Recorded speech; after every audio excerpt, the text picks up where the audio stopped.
آغاز کرنے کے لیے ہم گزارش کرتے ہیں برادر حمزہ سے، حمزہ جاوید خان کی وہ تلاوت کلام پاک سے آج کی اس نشست کا آغاز کریں۔ اعوذ باللہ من الشیطان الرجیم،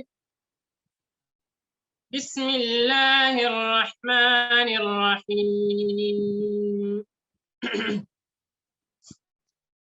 ادعوا ربکم تضرعا وخفیہ انه لا يحب المعتدین ولا تفسدوا في الأرض بعد إصلاحها وادعوه خوفا وطمعا إن رحمة الله قريب من المحسنين وهو الذي يرسل الرياح بشرا بين يدي رحمته حتى إذا أقلت سحابا ثقالا سقناه لبلد ميت فأنزلنا به الماء فأخرجنا به من كل الثمرات كذلك نخرج الموتى لعلكم تذكرون صدق اللہ العظیم۔ شروع کرتا ہوں اللہ کے نام سے جو بہت ہی رحمان و رحیم ہے۔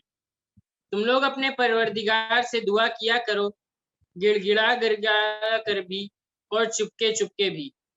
واقعی اللہ تعالیٰ ان لوگوں کو ناپسند کرتا ہے جو حد سے نکل جائیں، اور دنیا میں اس کے بعد کی اس کی اصلاح کر دی گئی ہو، فساد مت پھیلاؤ، اور تم اللہ کی عبادت کرو اس سے ڈرتے ہوئے بھی اور اس کی رحمت کے امید میں بھی۔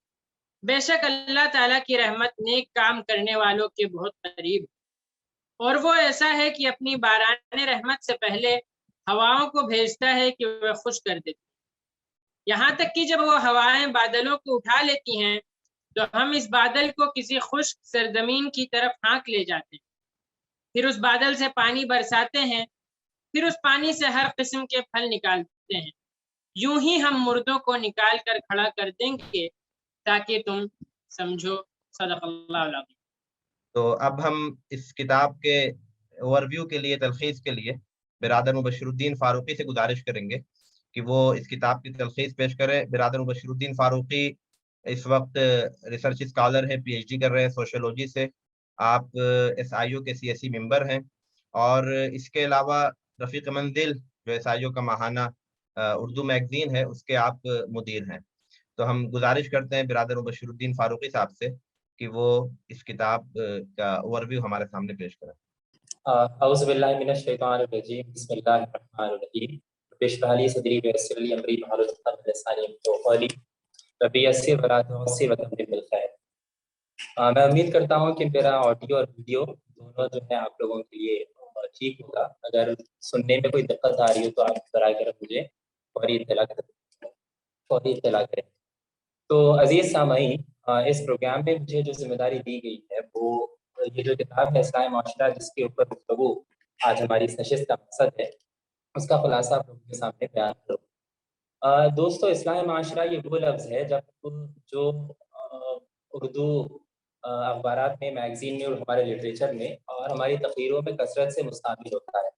ہم نے جب سے شعور کی آنکھ کھولی ہے، جب سے چیزوں کو پڑھنا اور سمجھنا شروع کیا ہے، تبھی سے بالکل ابتدا ہی سے ہم یہ بات پڑھتے آئے ہیں یا پڑھتے آتے ہیں کہ ہم جس معاشرے کا حصہ ہیں، جس سوسائٹی کا حصہ ہیں، اس میں کئی خرابیاں ہیں، اس میں کئی کمزوریاں ہیں، اس میں کئی جو ہے برائیاں پائی جاتی ہیں، اور ضرورت اس بات کی ہے کہ ان برائیوں کو دور کیا جائے، ان کمزوریوں کو ختم کیا جائے، ان پر جو ہے ضرب لگائی جائے۔ تو اس اصلاح معاشرہ، اس کے اوپر کثرت سے مضامین بھی لکھے جاتے ہیں، اس کے اوپر کثرت سے جو ہے تقریریں بھی ہوتی رہتی ہیں، ان پر بیان بھی ہوتا رہتا ہے۔ جناب سید سعادت اللہ حسینی صاحب کی یہ جو کتاب ہے اصلاح معاشرہ منصوبہ بندی طریقے، اس میں محترم موصوف نے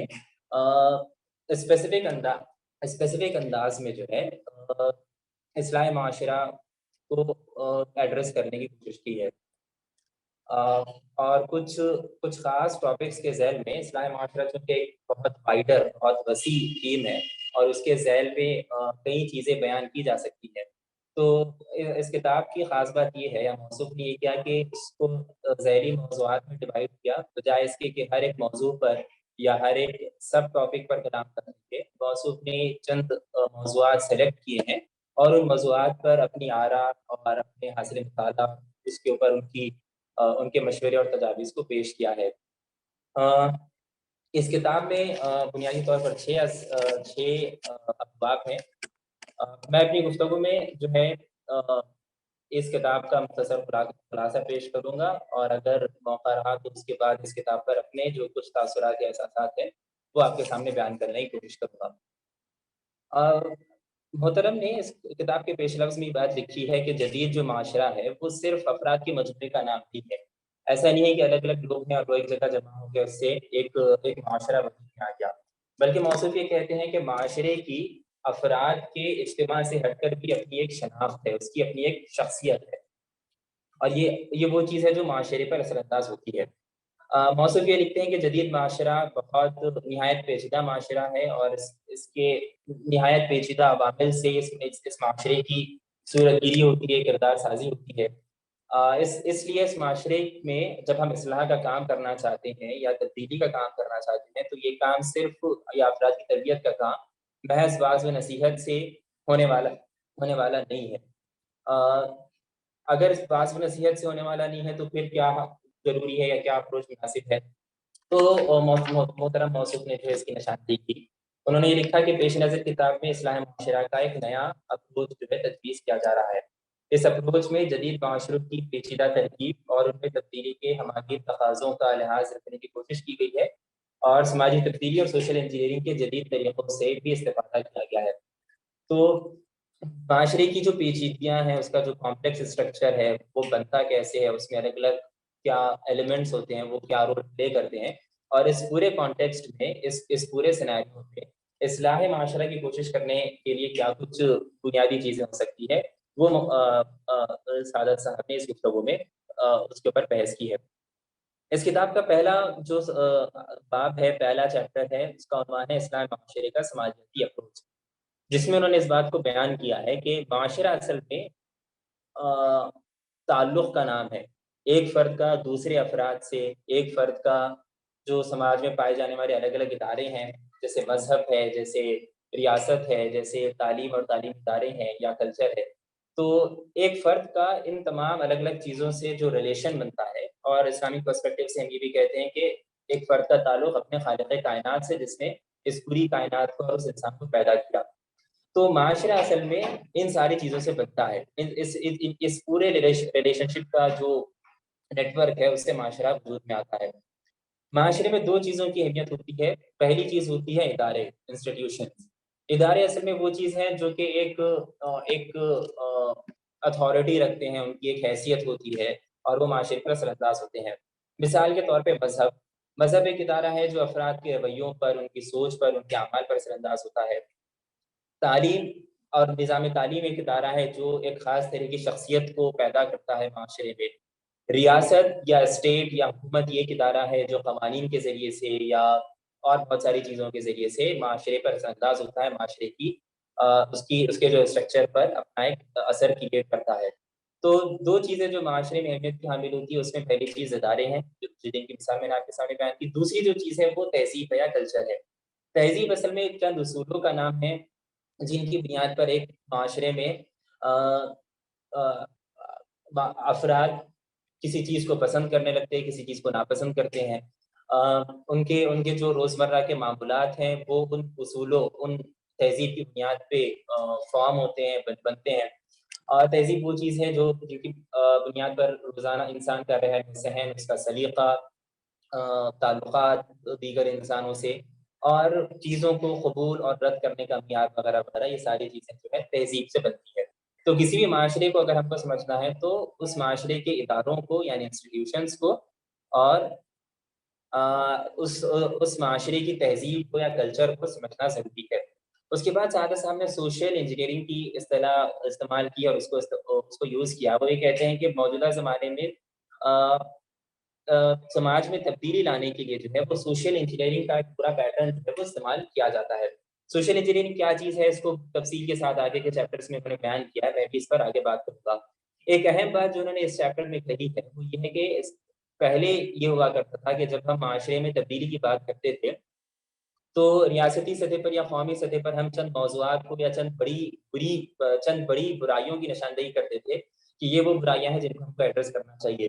فار ایگزامپل قبر پرستی ہے یا بدعت ہے یا غیر شرعی رسومات وغیرہ وغیرہ ہے. تو اس وقت بڑے بڑے جلسوں اور کانفرنسوں کا ایک پورا سلسلہ چلتا تھا جس کے ذریعے سے امت مسلمہ کے لیڈران نے ان برائیوں کو ایڈریس کرنے کی کوشش کی. سعادت صاحب کہتے ہیں کہ خاص زمانے میں خاص پس منظر کے ساتھ یہ اپروچ بھی درست تھا, لیکن موجودہ زمانے میں جب ہم برائیوں پر تحقیق کرنا چاہتے ہیں تو ہر ایک برائی کے ازالے کے لیے خالص مقامی سطح کے پروگرام بنانے کی ضرورت ہے. مراد یہ کہ ہم کسی برائی کا پہلے انالیسس کریں, تجزیہ کریں مقامی سطح پر کہ وہ کن اسباب سے ہے, اس کے ریزنز کیا ہیں.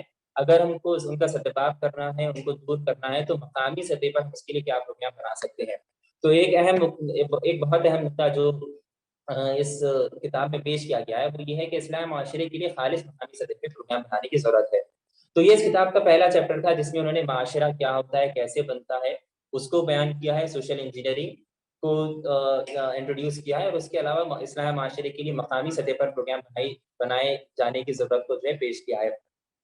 اس کتاب کے دوسرا جو باب ہے اس کا عنوان ہے اصلاح معاشرہ اور درپیش رکاوٹیں, جس میں محترم نے یہ بات کہی ہے کہ جب ہم اصلاح معاشرہ کی بات کرتے ہیں, معاشرے میں موجود برائیوں کو دور کرنے اور ان کو ختم کرنے کی بات کرتے ہیں, تو سب سے پہلے اس چیز کو جاننے کی ضرورت ہوتی ہے کہ وہ کیا رکاوٹیں ہیں, وہ کیا بیریئرز ہیں جس کی وجہ سے وہ برائیاں ختم نہیں ہو پا رہی ہیں, وہ برائیاں جو ہے ٹوٹ نہیں رہی ہیں. تو سعادت صاحب نے اس باب میں 6 ان رکاوٹوں کی نشاندہی کی ہے جو ان کے نزدیک اصلاح معاشرے کے راستے میں رکاوٹ ہے. پہلی برائی ہے غلط عقیدے اور تصورات. کسی معاشرے میں کسی چیز کے بارے میں غلط تصور یا آئیڈیا یا سوچ پائی جائے تو وہ اصلاح کی راہ میں ایک بڑی رکاوٹ ہوتا ہے. تو غلط تصور ایک پہلی بڑی رکاوٹ ہے. اس کو اگر ہم کو دور کرنا ہے تو صحیح معلومات, صحیح کنسیپٹ, صحیح تصور کو لوگوں کے درمیان یوز کرنے کی ضرورت ہوتی ہے, اور اس کے لیے میڈیا کے ذرائع اور نئے جو ٹیکنالوجی نے جو ذرائع استعمال کیے ان کو بھی استعمال کرنے کی طرف سعادت صاحب نے توجہ دلائی ہے. دوسری جو رکاوٹ ہوتی ہے وہ ہے روایات. سعادت صاحب یہ لکھتے ہیں کہ بہت کم برائیاں مسلم معاشرے میں آج کے دور میں بہت کم برائیاں ایسی ہیں جو کہ معلومات کی کمی کی وجہ سے رائج ہیں. کئی برائیاں ایسی ہیں جن کے بارے میں لوگ جانتے ہیں, جن کے بارے میں لوگوں کو علم ہے, معلومات ہے کہ یہ بری ہے, لیکن روایات کی وجہ سے وہ جو ریچولز بن چکا ہے خاندان در خاندان, نسل در نسل, یا سماج کے اوور آل اپروچ کی وجہ سے, تو روایات کی بنا پر جو ہے کئی برائیاں عام ہوتی چلی جاتی ہیں. جیسے شادی بیاہ میں حد سے زیادہ خرچ کرنا, یا جہیز کی بات, یا اس قسم کی کچھ چیزیں ہیں جن کے بارے میں لوگوں کو معلوم ہوتا ہے کہ یہ ضروری نہیں ہے یا یہ غلط ہے, لیکن یہ روایت ہے اور لوگ اس کو فالو کرنے لگتے ہیں. روایت کیسے بنتی ہے اس کو بھی سعادت صاحب نے موضوع بس بنایا کہ مذہب ہیں, ادارے ہیں, یا ریاست ہے, اور بااثر شخصیات ہے, ایلیٹ ہیں, یہ لوگ جو ہے کس طرح روایت کو بناتے ہیں. سماجی اصلاح کی راہ میں جو تیسری بڑی رکاوٹ ہے وہ ہے عادات. کئی مرتبہ ایسا ہوتا ہے کہ جیسے میں نے اس سے پہلے عرض کیا, کئی برائیاں ایسی ہیں جن کے بارے میں لوگوں کو معلوم ہے کہ یہ برائی ہے یا یہ غلط اپروچ ہے, لیکن وہ لوگوں کی عادت بن جاتی ہے اور اس وجہ سے وہ رائج جاتی ہے. فار ایگزامپل رات میں دیر تک سونا اور رات میں دیر سے سونا اور صبح دیر تک جاگنے کا رویہ. بڑے شہروں میں, مسلم معاشرے میں عام طور پہ یہ ایک برائی عام ہے. لوگوں کو معلوم ہے کہ ایک برائی ہے, لیکن یہ عادت بن گئی ہے, اور یہ عادت اس اصلاح کی راہ میں ایک بڑی رکاوٹ ہے. کئی مرتبہ ہوتا ہے کہ سماج کے کچھ بااثر افراد ہوتے ہیں جن کے خاص مفادات سماج کی کچھ روایات سے وابستہ ہو جاتے ہیں جو برائی کی شکل اختیار کر لیتے ہیں. تو یہ مفادات بھی اصلاح معاشرہ کی راہ میں رکاوٹ ہیں. اس کے بعد سعادت صاحب نے چند نمکی مشکلات کا بھی ذکر کیا ہے جو سماجی اصلاح کے راستے میں رکاوٹ ہے. مثال کے طور پہ نوجوان لڑکیوں کی شادی کا مسئلہ. آپ جیسے کالج یا کیمپس میں پڑھنے والے نوجوان لڑکیاں ہیں جو شادی کرنا چاہتے ہیں, اپنی ضروریات کی تکمیل کرنا چاہتے ہیں, لیکن وہ معاشی طور پہ سیٹل نہیں ہے یا دوسری جو تقاضے ہیں ان کو پورا نہیں کر سکتے, تو ہوتا یہ ہے کہ ان کی شادی پھر ڈیلے ہو جاتی ہے جو دوسرے کئی سماجی برائیوں کا سبب بنتی ہے. تو یہ ایک عملی مشکل ہے جو کہ رکاوٹ بن جاتی ہے. کئی مشکلات ایسی ہوتی ہیں جن کو ہم ادارے جات کی سطح پر ایڈریس کر سکتے ہیں. کئی مشکلات ایسی ہوتی ہیں جن کا تعلق دوسری بڑی برائیوں سے ہوتا ہے. جیسے غربت ہے، افلاس ہے، یہ کئی برائیوں کو جنم دیتا ہے، اور سستی ہے، کاہلی ہے انسان کی شخصیت میں پائی جانے والی، یہ دوسری کئی برائیوں کو انسان کے اندر جنم دینے لگتی ہے. تو ہم جب تک ان برائیوں کو ایڈریس نہیں کریں گے، ہم ان بڑی برائیوں کو ایڈریس نہیں کر پاتے. تو ہم کو دوسرے چیپٹر میں جو ہے ان سارے اسباب کی نشاندہی سعادت صاحب کی طرف سے ملتی ہے. تیسرے چیپٹر میں سعادت صاحب نے اخلاقی تصور اور اخلاقی حساسیت کے اوپر بات کی ہے. انہوں نے یہ بات کہی کہ کئی مرتبہ ہوتا یہ ہے کہ ایک سماج کسی برائی کو برائی سمجھتا ہے، لیکن اس برائی کے بارے میں جو حساسیت ہونی چاہیے، سینسٹیوٹی ہونی چاہیے، اس کا فقدان جو ہے اسلامی معاشرے کی راہ میں بڑی رکاوٹ ہوتا ہے. مثال کے طور پہ آپ جانتے ہیں کہ فلاں چیز بری ہے، لیکن وہ آپ کے معمولات کا حصہ بن جاتی ہے. آپ یہ سمجھنے لگتے ہیں کہ یہ برائی تو سبھی لوگ کر رہے ہیں. پھر اس بنا پر جو ہے وہ اس کی جو شناعت ہے، اس کو لے کے جو نفرت یا بیزارگی کا احساس ہونا چاہیے، وہ کمزور ہونے لگتا ہے. تو اخلاقی تصور تو مسلم معاشرے میں موجود ہے، لیکن جو اخلاقی حساسیت ہے، سعادت صاحب یہ لکھتے ہیں کہ وہ زوال پذیر ہے، وہ بڑی حد تک جو ہے زوال پذیر ہو چکی ہے. وہ جو سینسٹیوٹی ہونی چاہیے تھی اخلاقی ایشوز کو لے کر، وہ نہیں ہو پاتی. اخلاقی حساسیت کا یہ جو فقدان ہے سعادت صاحب کے مطابق، اس کی وجہ سے اخلاقی رویہ تشکیل نہیں ہو پاتا. تو اس باب میں انہوں نے اخلاقی حساسیت کے اوپر تفصیل سے کلام کیا ہے. اس کے اگلے باب میں انہوں نے سماجی معاملات کو پر گفتگو کی ہے. سماجی معاملات یا سوشل نارمز کو زیر بحث لائے ہیں. سماجی معاملات کیا ہیں؟ سماجی معاملات یعنی کہ سوشل نارمز بنیادی طور پہ وہ اصول ہیں، یہ وہ پرنسپلز ہوتے ہیں جن کی بنیاد پر کوئی سماج کسی چیز کو، کسی رویے کو، کسی فیصلے کو قبول کرتا ہے، پسندیدگی کی نظر سے دیکھتا ہے، اور چند دوسرے رویوں کو، چند دوسرے فیصلوں کو، یا پھر کچھ چند دوسری چیزوں کو ناپسند کرتا ہے یا نامنظور کرتا ہے. تو سوشل نارمز بنیادی طور پہ وہ گائیڈ لائنز ہوتی ہیں یا وہ پرنسپلز ہوتے ہیں جن کی بنیاد پہ ایک سماج کے قبولیت اور قبولیت کے یا رد کرنے کے معیارات، کرائیٹیریا ڈیسائیڈ ہوتے ہیں. سوشل نارمز جو ہیں وہ سوشل ایٹیٹیوڈ سے مختلف ہوتے ہیں. سوشل ایٹیٹیوڈ یعنی کہ سماجی مزاج، اور سوشل نارم یعنی سماجی معمول. تو سماجی معمول تو وہ اصول ہے جن کی بنیاد پہ آپ معیارات متعین کرتے ہیں سماج کے، لیکن سماجی مزاج جو ہے، سوشل ایٹیٹیوڈ، یہ وہ چیز ہے جو لوگوں کی سوچ اور اعتقاد کا نتیجہ ہوتا ہے. لوگ کیا سوچتے ہیں، کیا پرسیپشن، کیا تصور اپنے آپ کے بارے میں قائم رکھتے ہیں. تو سوشل نارم میں ہوتا یہ ہے کہ ایک انسان کی یا لوگوں کا فہم اس بنیاد پہ تشکیل پاتا ہے کہ دوسرے لوگ کیا کر رہے ہیں، کسی پرٹیکولر موقع پر، کسی پرٹیکولر ایشو پر دوسرے لوگوں کا اپروچ کیا ہے، وہ لوگ کس طرح بیہیو کر رہے ہیں. تو یا میں اگر کسی طریقے سے میں اگر کوئی خاص چیز کروں گا تو لوگ اس کے بارے میں کیا سوچیں گے، کیا تصور قائم کریں گے، لوگوں کا اس کے بارے میں رائے کیا ہوگی. یہ چیز جو ہے وہ سوشل نارم بننے لگتی ہے. تو جب آپ یہ سوچنے لگتے ہیں کہ دوسرے لوگوں کی توقعات یا ایکسپیکٹیشنز کیا ہیں، اور اس کی بنیاد پہ آپ اپنے رویے کو جو ہے تشکیل دیتے ہیں، تو یہ چیز جو ہے وہ سوشل نارم بننے لگتی ہے. یہاں پہ سعادت صاحب نے ایک بہت انٹرسٹنگ کنسیپٹ کو پیش کیا ہے، وہ ہے تکثیری تجاہل. یہ اصل میں یہ چیز ہے کہ کئی مرتبہ ہوتا یہ ہے کہ سماج میں ایک چیز رائج ہوتی ہے، اور کئی لوگوں کا احساس یہ ہوتا ہے کہ وہ چیز اپنی اصل کے اعتبار سے صحیح نہیں ہے، غلط ہے.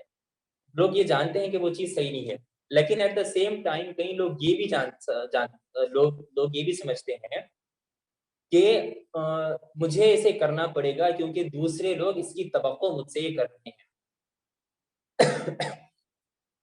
تو یہ تکثیری تجاہل ہے، یعنی کہ آپ جانتے ہیں کہ فلاں چیز غلط ہے، لیکن آپ ایٹ دا سیم ٹائم یہ بھی سمجھنے لگتے ہیں کہ یہ چیز لوگوں کی ایکسپیکٹیشن ہے یا لوگ یہ سے توقع کرتے ہیں، تو آپ اس دباؤ میں جو ہے وہ چیز کرنے لگتے ہیں. تو تکثیری تجاہل بھی سماجی معمولات کی ایک شکل ہے جو کہ اسلامی معاشرے کے لیے ایک رکاوٹ بنتی ہے. سماجی معاملات کو کیسے بدلا جا سکتا ہے، اس کے اوپر سعادت صاحب نے کلام کیا ہے کہ لوگوں کی سوچ میں تبدیلی لانے کی ضرورت ہوتی ہے، بیداری لانے کی ضرورت ہوتی ہے. جو موجودہ سماجی معاملات ہے اس کے بالمقابل نئے متبادلات کو فروغ دینے کی ضرورت ہوتی ہے. ایسے الٹرنیٹس کو فروغ دینا ہوتا ہے جو کہ پرانے متبادل یا پرانے اپروچ کے اثر کو کمزور کر دیں. مثال دی انہوں نے مسجد میں نکاح کی کہ جب مسجد میں نکاح پڑھانے یا کرنے کا سلسلہ شروع ہوا تو نکاح کے فنکشن سے متعلق جو دوسری بڑی خرابیاں تھی وہ کس طرح کمزور ہونے لگی. سماجی معاملات کو بنانے میں سوشل ایلیٹس بااثر لوگ اپنا اثر کریٹ کرتے ہیں.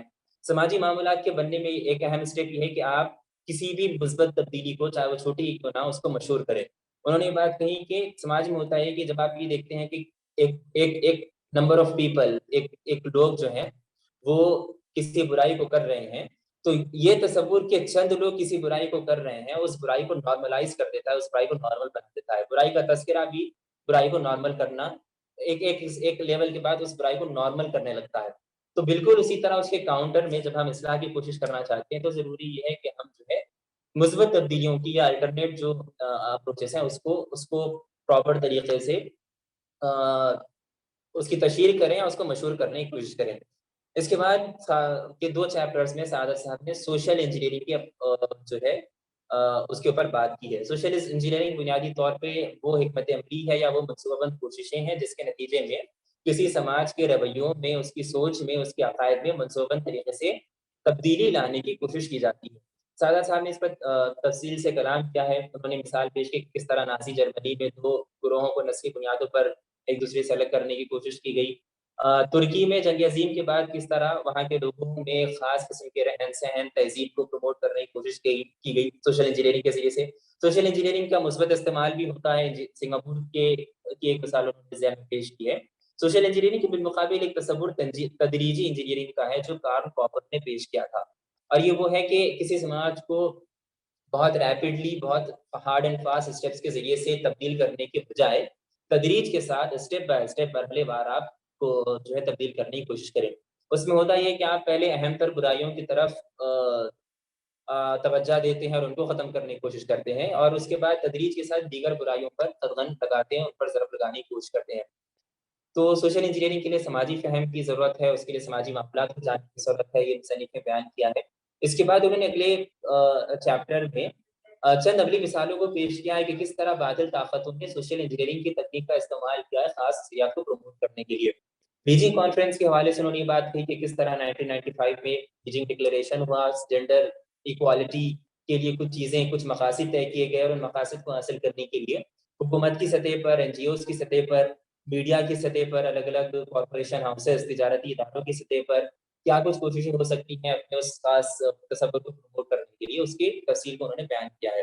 تو اس بات کو سمجھانے کی انہوں نے کوشش کی ہے کہ موجودہ زمانے میں باطل طاقتیں کس طرح اپنی مطلوبہ مقاصد کو حاصل کرنے کے لیے ہمہ کوششیں کر رہی ہیں. اور وہ یہ کہتے ہیں کہ موجودہ دور میں سماجی تبدیلی کا کام ہے وہ صرف سماجی مصلحین تک محدود نہیں رہا ہے، بلکہ موجودہ دور میں سماجی تبدیلی کے کام میں حکومتیں بھی شامل ہیں، اس کام میں تجارتی ادارے بھی شامل ہیں، غیر سرکاری تنظیمیں بھی شامل ہیں. چند مشہور اور بااثر شخصیات جن کا تعلق چاہے فلم انڈسٹری سے ہو، تفریح کے ذرائع سے ہو، اسپورٹس کے میدان سے ہو یا کسی اور چیز سے ہو، جو کسی نہ کسی میدان میں اپنی شہرت رکھتی ہے، وہ بھی سماجی تبدیلی کے عمل میں اپنا ایک کردار ادا کر رہی ہیں. اس بات کو سعادت صاحب نے بیان کیا ہے. اس کتاب کے آخر کا حصہ بہت دلچسپ ہے جس میں سعادت صاحب نے عملی مثالوں کو پیش کیا ہے کہ کس طرح اصلاح معاشرے کے لیے کچھ پریکٹیکل ماڈلز ہو سکتے ہیں. 4 برائیوں کی انہوں نے نشاندہی کی. ایک ہے نکاح کا مشکل ہونا، دوسرا ہے قانونی وراثت سے پائی جانے والی بے توجہی، تیسری چیز تجارت اور معاشیات سے متعلق مسلم معاشرے میں پائی جانے والی جو برائیاں ہیں، اور چوتھی چیز صفائی اور پاکیزگی سے متعلق جو مسائل مسلم معاشرے میں پائے جاتے ہیں. تو سعادت صاحب نے باضابطہ ایک پورا خاکہ ایک چارٹ کے ذریعے سے اس چیز کو بیان کرنے کی کوشش کی ہے کہ ان برائیوں پہ اگر ہم ضرب لگانا چاہتے ہیں اور ان کو دور کرنا چاہتے ہیں تو کس طرح ہم کو الگ الگ فرنٹس پہ کام کیا جا سکتا ہے. ایک مثالی خاکہ انہوں نے پیش کیا ہے کہ اس پورے عمل میں علماء، اس عمل میں خواتین، اساتذہ کرام، جو الگ الگ تنظیمیں کام کر رہی ہیں، اور محلے کی سطح پر پائی جانے والی جو نوجوانوں کی ٹولیاں ہیں وہ کیا کیا رول ادا کر سکتی ہیں. یہ الگ الگ ٹولیاں کن سماجی معاملات، کن سماجی رویوں اور کس سوچ پر کو بدلنے کے لیے یا اس کو تبدیل کرنے کے لیے اپنا رول ادا کر سکتی ہے. اس کو باضابطہ چارٹ کی شکل میں اس کتاب کے آخری حصے میں جو ہے وہ پیش کیا گیا ہے. تو یہ اس کتاب کا مختصر خلاصہ تھا جو میں نے آپ کے سامنے بیان کرنے کی کوشش کی ہے. وقت ختم ہو چکا ہے تو میں کسی اور موقع سے پھر اپنے تاثرات اس کتاب کے بارے میں بیان کروں گا. بہت بہت شکریہ. خدا حافظ. بہت بہت شکریہ محترم برادر مبشر الدین فاروقی صاحب. آپ نے بہت ہی کم وقت میں، بہت ہی تفصیل سے، بہت ہی جامع انداز میں کتاب کے مشمولات ہمارے سامنے پیش کیے. اس کے لیے ہم تمام لوگ آپ کا شکر گزار ہیں. حضرات، آج سے 1 سال قبل یہ فیصلہ کیا گیا تھا SIU میں کہ ایک بک ڈسکشن سیریز کا آغاز کیا جائے جس کے ذریعے اچھی کتابوں کا تعارف بھی کرایا جائے قارئین کے لیے تاکہ وہ اچھی کتابوں کا انتخاب کر سکیں، اور ساتھ ہی غور و فکر کا، بحث و مباحثے کا اور علمی گفتگو کا ایک ماحول بھی دیکھنے دکھانے کا ایک وہ فراہم کیا جائے۔ تو اس حوالے سے 1 سال پہلے تقریباً محترمہ میری جماعت کی کتاب کے ساتھ اس سیریز کا آغاز ہوا تھا، اور آج الحمدللہ محترم میری جماعت کی دوسری کتاب، لیٹسٹ کتاب اصلاح معاشرہ منصوبہ بند عصری طریقے، اس حوالے سے ہم لوگ اسی کنٹینیویشن میں یہاں پہ جمع ہوئے ہیں۔ ہمارے لیے بہت خوشی کی بات ہے کہ اس پہ بہت ہی اچھے اور عالم و فاضل ایکسپرٹس ہمارے ساتھ موجود ہیں، جو اس کتاب پہ اپنی گفتگو رکھیں گے، اپنے تبصرے ہمارے ساتھ شیئر کریں گے۔ تو ہم سب سے پہلے محترمہ ڈاکٹر مبشرہ خان مبشرہ فردوس صاحبہ کو ان سے گزارش کریں گے کہ وہ اپنے تاثرات، اپنے افکار، اپنے ویوز ہمارے سامنے شیئر کریں۔ آپ مشہور on line E magazine Hadia کی ایڈیٹر ہیں، اور ساتھ میں اقرا کالج اورنگ آباد کی وائس پرنسپل ہیں۔ آپ کے مضامین ہم تمام لوگوں کی نظروں سے گزرتے ہیں۔ تو اب ہم گزارش کریں گے بہت ہی ادب کے ساتھ محترمہ ڈاکٹر خان مبشرہ فردوس صاحبہ سے کہ وہ اس کتاب کے حوالے سے اپنے تاثرات، اپنے ویوز ہمارے ساتھ شیئر کریں۔ السلام علیکم ورحمۃ اللہ وبرکاتہ۔ یہ مطلب SIO کے جو یہ ایونٹ ہے اور یہ سرگرمی ہے، تو ان کے لیے بہت شکریہ کہ یہ جو ہے آپ لوگوں نے یہاں مدعو کیا ہے، اور کتاب بھی بہت بہترین کتاب الحمدللہ، اصلاح معاشرہ منصوبہ بندی اور عصری تقاضے، منصوبہ بند عصری تقاضے۔ اور یہ میرے لیے بڑی سعادت کی بات ہے کہ یہ کتاب کے جو مصنف ہیں یہ پسندیدہ رائٹرز میں سے سید سعادت اللہ حسینی صاحب ہیں۔ محترم کی یہ کتاب جو ہے زندگی نو کے جو اداریے ہے اس کو میں کبھی مس نہیں کرتی ہوں، الحمدللہ پڑھتی رہتی ہوں۔ لیکن اس کے پڑھنے کے بعد بھی جب یہ کتاب میں نے پڑھا تو یہ لگا کہ یہ ایٹ اے گلینس پورا اسلامی معاشرہ، اصلاح معاشرہ کا جو منصوبہ ہے، اور کس طرح سے جدید زمانے میں اصلاح معاشرہ کا کام کرنے والے افراد کے لیے انتہائی ضروری ہے کہ وہ اس کتاب کو پڑھیں۔ مصنف محترم سید سعادت اللہ حسینی صاحب نے اس میں جو بات کہی ہے کہ رینڈم جو کام اصلاح معاشرہ کے افراد جو کر رہے ہیں تو وہ نتیجہ خیز نہیں بنتے ہیں، نتیجہ خیز بھی نہیں ہو پاتے ہیں، ریزلٹ اورینٹیڈ نہیں ہوتے ہیں، اور اس کی وجوہات جو ہیں یہ انہوں نے بتائی ہے کہ منصوبہ بندی کے ساتھ کس طرح جدید تقاضوں کو، جدید عصری طریقوں کو بروے کار لاتے ہوئے ہم اس کو اصلاح معاشرہ کا کام انجام دینا چاہیے۔ اور چونکہ جو لوگ بھی اصلاح معاشرہ کا کام کر رہے ہیں پورے شعور کے ساتھ کر رہے ہیں، کافی تفصیل سے موصوف نے اس میں لکھا کہ قدیم زمانے سے ہی اصلاح معاشرہ کا کام لوگ کرتے آئے ہیں، اور وہ کسی زمانے میں نتیجہ خیز بھی ثابت ہوا ہے جب تمام سماج جو اس کو ساتھ دیتا، لیکن طریقے چونکہ بدل رہے ہیں تو اس میں کس طرح کی منصوبہ بندی ہونا چاہیے۔ تو اصلاح معاشرہ کے کام کرنے والے ہر فرد کو یہ لازماً کتاب پڑھنی چاہیے کہ اس میں منصوبہ بندی کے اوپر جو فوکس کیا گیا ہے وہ سب سے اہم چیز ہے۔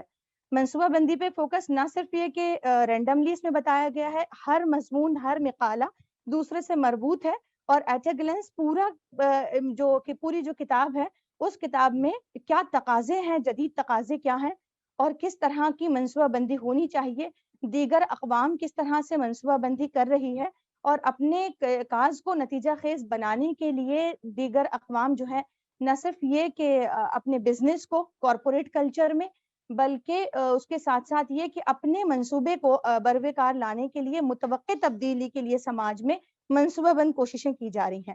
اس کو سرسری بیان نہیں کیا گیا بلکہ اس کی بہت ساری باریکیاں، اس کے سیٹ اپ یہ کہاں سے شروع کیا گیا ہے، تدریجی سوشل انجینئرنگ کیا ہوتی ہے، اور آہستہ آہستہ کس طرح سے غلطی کو، کسی بھی برائی کو سماج میں آئیڈینٹیفائی کرنا، جیسا کہ ریسرچ کے طریقے میں کیا جاتا ہے۔ First of all actual problem research methodology میں کہ آئیڈینٹیفائڈ ایکچوئل پرابلم، تو اس طرح ہم کو سماج میں وہ مسئلے پر نقب لگانی ہے جس کے بہت ساری شاخیں ہیں اور جو سماج کو جکڑ لیتا ہے۔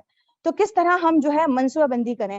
منصوبہ بندی کے لیے ہر باب میں کھول کر یہ بات تفصیل سے بتائی گئی ہے کہ سماج کا مزاج کیا ہوتا ہے، اور سماج اپنے مزاج کے ساتھ کس طرح کسی چیز کو رد اور قبول کرتا ہے، اور اس رد اور قبول کرنے میں سماج کی کون سی مینٹالٹی کام کرتی ہے، اور اس کو بدلنے کے لیے طریقہ کار ہمیں کون سے لینی چاہیے۔